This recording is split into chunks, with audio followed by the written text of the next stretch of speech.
Hello everyone. তো আমার ভয়েসটা একটু ইগনোর করো। তো মেয়েও আমাকে দেখে হাসছিল। এই যে আমার দুটো বোনও এখানে, আর এটা হলো আমার বড় আন্টি। এখানে মাছ কাটা জামাই ষষ্ঠীর আয়োজন চলছে। তো এটা হলো আমার ছোট আন্টি, প্লিজ ইগনোর। যাই হোক, এখানে রান্না বসিয়ে দিয়েছে আমার বড় আন্টি, আর তারপর আমি স্নান করে আসলাম। তো রেডি হয়ে তারপর তোমাদের সাথে কথা বলবো। তো ভাই বোনরা বলছিল একটু ভিডিওতে আসবে।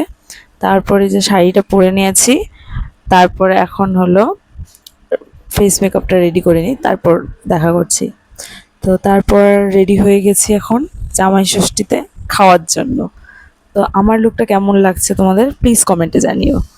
তো তারপর হলো গিয়ে দেখি সবাই খেতে বসে পড়েছে। এটা হলো আমার পিসাতো দাদা, বুনু, তারপর এটা একটা মামা, আর এটা এই সাইডে যে আছে এটা আমার বড় আঙ্কেল, আর এটা হলো আমার দাদু, বড় আন্টির বাবা এটা। আর ওই পাশে বসে আছে যেটা, এটা বড় আন্টির মা। তো বোন লজ্জা পাচ্ছিল, তাই আমি ওর একটু ভিডিও নিচ্ছিলাম।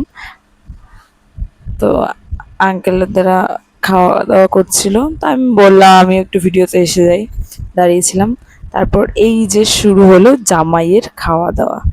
তো জামাই বসে পড়েছে খেতে। এই দেখো সব আয়োজন, যা যা রান্না হয়েছে সব নিয়ে বসে পড়েছে একদম কোমর বেঁধে। আর বড় আন্টি খেতে দিচ্ছিল। এটা হলো আমার বড় আন্টির ছেলে, এটা ভাই। আর আমার মেয়েকে দেখো কি, মানে খুব মজা লাগছে ওর খেতে। তারপর হলো আমাকেও খেতে দিয়ে দিল, আমিও বসে পড়েছি খেতে। ভাইকে বললাম একটু ক্লিপ তুলে দে আমারও। তারপর আমরা খেয়ে দিয়ে গেছিলাম পিসি বাড়িতে। আর গিয়ে দেখি পিসিরা খেতে বসে পড়েছে, পিসিরা খাচ্ছিল, বুনুও খাচ্ছিল ওখানে। আর এই পাতাগুলো দেখো তো, একটু গেস করে বলো তো কি, আর এটা কি গাছ তোমরা বলো।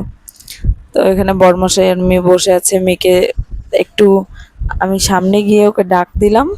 ও টুক করে আমাকে তাকিয়ে দেখলো আমি কি করছি। আর এটা হলো আমার পিসিদের বাড়ির ঠাকুরের আসন। আর এই যে হলো এটা আমার পিসাতো বোন। তো মানির কুলে গিয়ে খুব খুশি হয়ে গেছে। তারপর আমাদের দিয়ে দিল একটু স্ট্রিং।